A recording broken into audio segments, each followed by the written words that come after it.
बात करने के लिए लॉगिन करें www.astrotak.com। यानी साल 2022 का पहला सूर्य ग्रहण भारत में नजर नहीं आएगा, बल्कि ये दक्षिण अफ्रीका के दक्षिणी पश्चिमी हिस्से, प्रशांत महासागर क्षेत्र, अंटार्कटिका और अटलांटिक क्षेत्र में नजर आएगा। यानी इन जगहों पर रहने वाले लोगों के लिए सूतक काल मान्य होगा।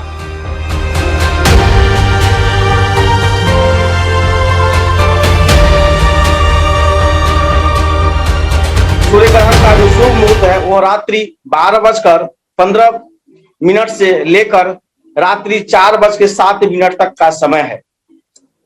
चूंकि सूर्य ग्रहण रात्रि में है, इसलिए भारत में इसका सूतक का विचार नहीं होगा। लेकिन बाहरी दुनिया में जहां की सूर्य ग्रहण लग रही है, अमेरिका के देशों में, दक्षिणी प्रशांत महासागर और अटलांटिक महासागर के देशों में, वहां पे सूतक का विचार किया जाएगा। और वहां पे जो सूर्य ग्रहण का जो समय है, यही दिन का 12:15 से शाम के 4:07 तक। 2022 का पहला सूर्य ग्रहण बेहद खास है। यह सूर्य ग्रहण भले ही भारत में दिखाई न दे रहा हो, लेकिन यह अपने साथ बहुत सारे संयोग लेकर आ रहा है। ज्योतिष शास्त्र की गणना के मुताबिक ये संयोग देश और दुनिया के लिए अपने आप में बहुत सारे संकेतों को समेटे हुए है। इस ग्रहण में सूर्य, चंद्रमा और राहु का संयोग बनने जा रहा है। साथ ही इस संयोग पर शनि की दृष्टि रहने वाली है। सूर्य, राहु और शनि का प्रभाव होने से दुर्घटना की संभावना बन जाती है। साथ ही ग्रहों की ये परिस्थितियां राजनीतिक रूप से भयंकर उथल-पुथल मचाने का संकेत भी देती हैं।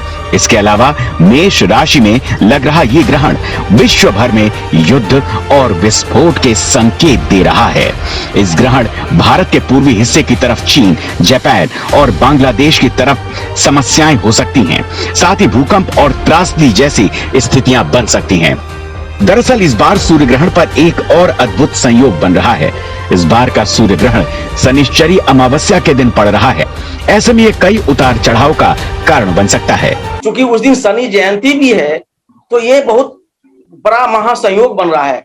एक तो सूर्य ग्रहण और दूसरा शनि जयंती। अब इससे बहुत ही तीव्र प्रभाव पड़ेगा। कारण ये है, जो भारत में कोरोना की संभावना फिर बढ़ सकती है और समस्या कोरोना का कंट्रोल में तो रहेगी, लेकिन बढ़ेगी निश्चित। देश में बहुत बड़े पैमाने पर उतार चढ़ाव होगा। कुछ राज्यों के शासन प्रशासन भी चेंज हो सकते हैं और देश में आपसी लड़ाई झगड़ा मतभेद बढ़ने की संभावना रहेगी अगले 6 महीने तक। राष्ट्रीय लेवल पर बहुत परिवर्तन होगा। कानून कुछ ऐसे बनेंगे जिससे बहुत विरोध होगा और बॉर्डर पर तनाव का संभावना बनी रहेगी। बेरोजगारी और महंगाई दिन प्रतिदिन निश्चित ही बढ़ेगा।